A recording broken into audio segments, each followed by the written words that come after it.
Oliver Townend on Armada from Great Britain. In second place, Sam Griffiths on Happy Times from Australia.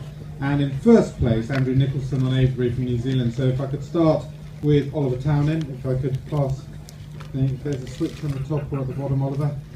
If you just take the microphone off the, yeah, and then. So Oliver, we saw you, I went down to see you in the collecting ring. It's a very generic question, but I think it's one that's always relevant when you come to the cross country. Just really, how did that round go for you today on Armada?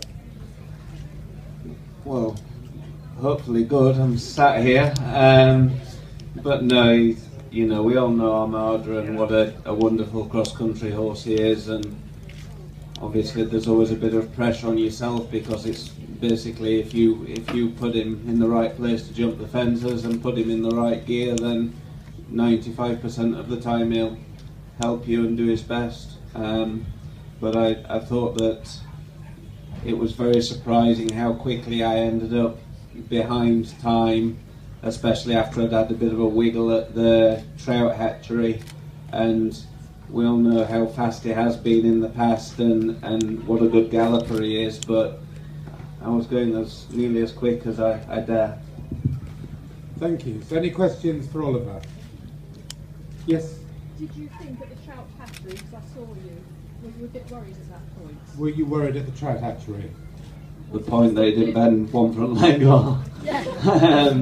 Well, Andrew told me to add a stride. And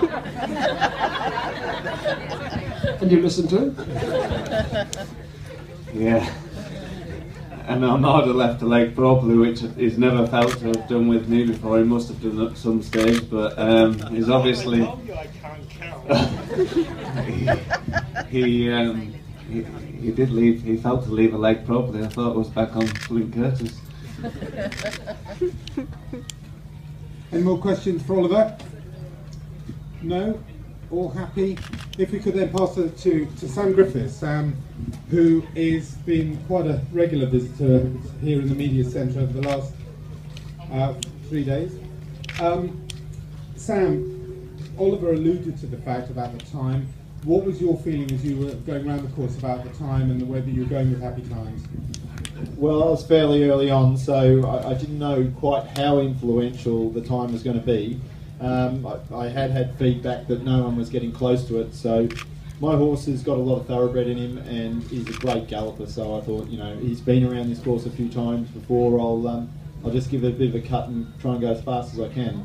And in doing that, was there any particular fence that then caused you a bit of a problem? No, I mean, my problems came with, I got held on the course, and so part of me was really pleased that it gave my horse a bit of a breather, because at the end of the course it was a real endurance test, but you know, I felt it really broke my rhythm, and I stopped being quite as fluent as I had before, because I was having a super ride up to until I got held. But listen, he's an experienced horse, and I was just thrilled with the way he went. Thank you. Any questions for Sam? No? Were you, Sam, were you held twice? Yes, I was held twice, yeah. Yes. So there we are. All happy with Sam? So now hand the microphone over to Andrew Nicholson from New Zealand and Avebury, a combination that we know so well, particularly here at Land Rover Burghley Horse Trials. Andrew, you look like you were having to work quite hard there with Avebury. Just how was it as an Avebury round here at Burghley? I didn't want to make it look too easy, and the other riders here to feel like perhaps they were slacking a bit. No, I did make them work pretty hard. I think I started perhaps for the first 3 minutes. I went a little bit quieter perhaps than I normally would. Yeah, I knew I could have some time penalties, and I thought just get into a rhythm, which is something I don't normally do with them. I just normally come out of the start blocks and scorch them. And you know, once as you drop a little bit of time at the beginning, you're playing catch up to get it back. So you know, that made me work a bit harder perhaps towards the end, but we felt very, very happy doing it, and it was great to ride around it. As we were walking back down towards where the media are, what you were saying was you can't take Avebury for granted, can you? I mean, he's always going to keep you on your toes.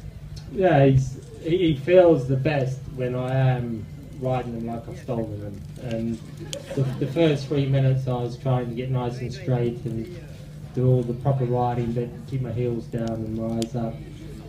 And then once as I started upping the pace and coming inside the tracks where everyone else had been and turning up tight to things, he feels as though he starts to absolutely love it and thinks that's what he should be doing. And you know, it's probably how I normally ride him, to be honest, from the start.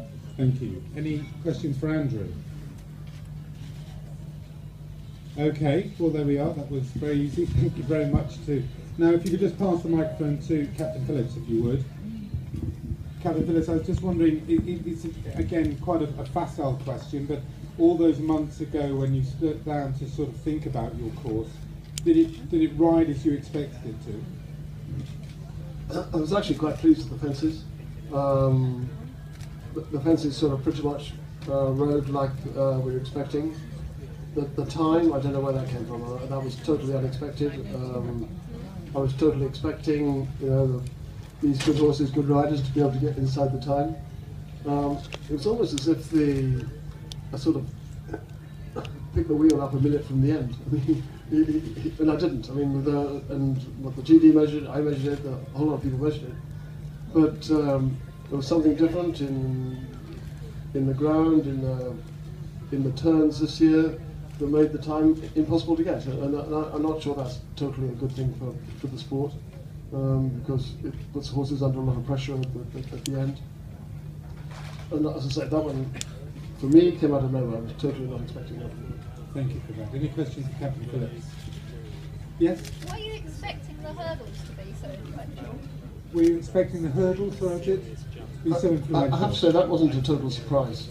It was sort of there that you could take as much time as you want or as little time as you want. And there was always going to be somebody that was going to be tempted to get greedy, and they got caught out. That one was sort of expected. I think it probably caught more than I was anticipating, but it wasn't a defence. And actually,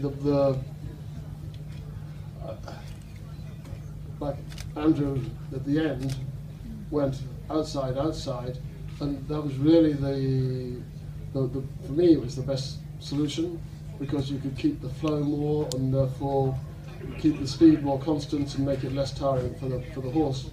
I'm not sure I was totally expecting that at the beginning of the day. Sorry, just following on from that. It seemed like the first of them seemed to surprise quite a few horses. One of the first suggestions seemed to surprise. The first of the hurdles, quite a few First horses came round and really were surprised by that. Like I say, you could spend as much time or as little time. It wasn't a difficult fence. No, but it was a little spooky early on. And you had water underneath and the flowers around the outside. And therefore, if you were on a spooky one, I think it was probably your responsibility to take another couple of steps in the turn and make sure they didn't spook you. Okay, all happy? Can I just, while I've got you all here, 10 o'clock tomorrow, Rolex, our friends from Rolex, are going to have a walk the course with the designer.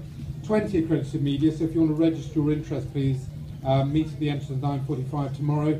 Also, if you'd like to put your cards in, I know Andrew will remind me, last year I seem to think that the prize was a hamster. It is in fact a hamper. And so there we are. But ladies and gentlemen, we're glad, you know,